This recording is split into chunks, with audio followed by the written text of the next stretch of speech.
Hello, church family from Morrison Heights. It's a great joy to speak to you again via video. I want to bring you greetings from not only my life, but from the lives of others that are part of our church staff. We are trying to serve the Lord by serving you, and appreciate every prayer for us and every encouragement that you have brought to us, as well as every insight or suggestion that you've offered. The reality is none of us really know how best to do all that we're being asked to do, but we're thankful for your kindness. There's a verse that has guided me, and I know has guided others, from Ephesians 5, verse 15. There the apostle writes, "Look carefully then how you walk, not as unwise, but as wise, redeeming the time, because the days are evil." Indeed, these are evil days. Disease is an evil thing. It is a result of the fall of man from grace before the Lord. It's an evidence of the curse of our lives and ultimately the evidence of sin. We look for a better home, a place where there is no more curse and no more sorrow. But until then, we are called to live in this world and to challenge people to see beyond this world. I trust that's what you're seeking to do. A couple of things have stood out for me. I want to share them with you. Number one, it's clear that life is different, primarily because life has slowed down in ways that none of us could have ever imagined. I want to say to you that I think if we were honest about that, we would see that as a gift from God. All of us have been extremely busy in our lives, some of us too busy. And this is a season of great gift from our Father. Because life has slowed down, we have been forced to re-examine things that are important, things that are valuable. We've spent more time with people that are our greatest treasure. And all of that has been a rich gift, and I hope you have not missed that as you reflect upon it. A second thing that I think about is this slowdown, if you will, in assignment, slowdown in responsibility, slowdown in opportunity, slowdown in busyness, has been an invitation from God for each of us to draw near to Him. Ultimately, we want to do that, but invariably we find reasons why we don't. Time, schedule, appointments.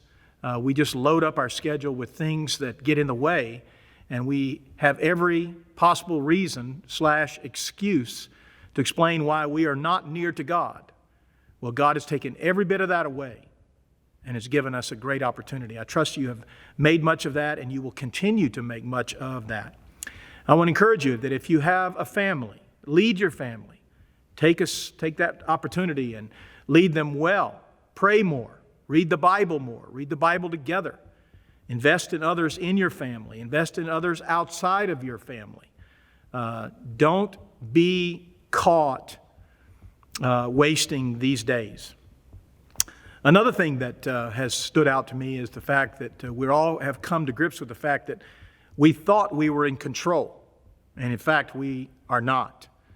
A virus that we can't even see has paralyzed us, threatened us, and we don't know what to do with it. And it has produced an unparalleled level of anxiety. I want to encourage you, do not get caught in the news cycle, if you will. Don't get caught by the paralysis of your anxieties. Instead, look to God, trust God, as those who have known the Lord long before us, centuries before us, have also been forced to do so when they have experienced these kinds of pandemic experiences. So don't miss that. You're not in control, and it's fine as long as God is in control. Let's look to God.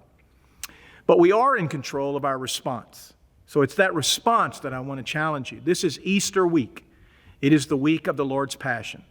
So I want to encourage you to find ways to share Christ. This video is coming to you earlier in the week than I usually send a video because I want you to maximize the opportunities. We will not be gathering this Sunday, which means we'll all have the opportunity to express our faith privately, or perhaps in our neighborhoods, or in our driveways, or our backyards, or our patios.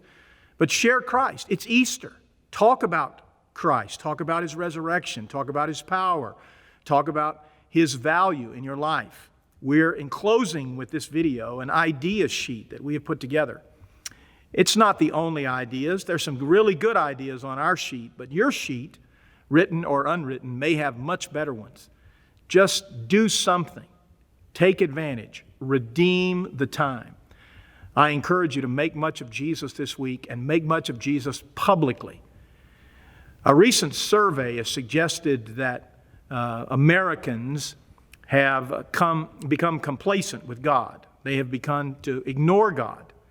And that survey asked the question, what would it take for you to return to God or to consider God more deeply, perhaps than you are right now? And in the top 3 answers on virtually every response was some sort of threat to my life. Well, I would suggest to you, America feels threatened at the point of their very lives.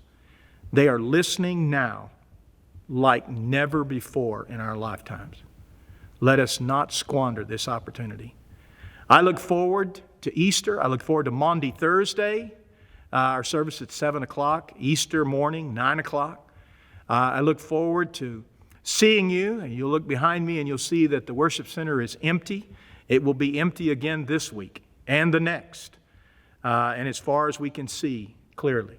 But we trust that in your home, in your life, you are worshiping the Lord, trusting the Lord, and longing for the day when we can get back together. I surely am. I miss every one of you, and I thank God for the grace that He's given us to live these days and to serve Him. So, happy Easter to each of you, and may the Lord bless us as we worship Him this coming Lord's Day. Remember the resurrection. He is not dead. He is alive. Glory to Christ.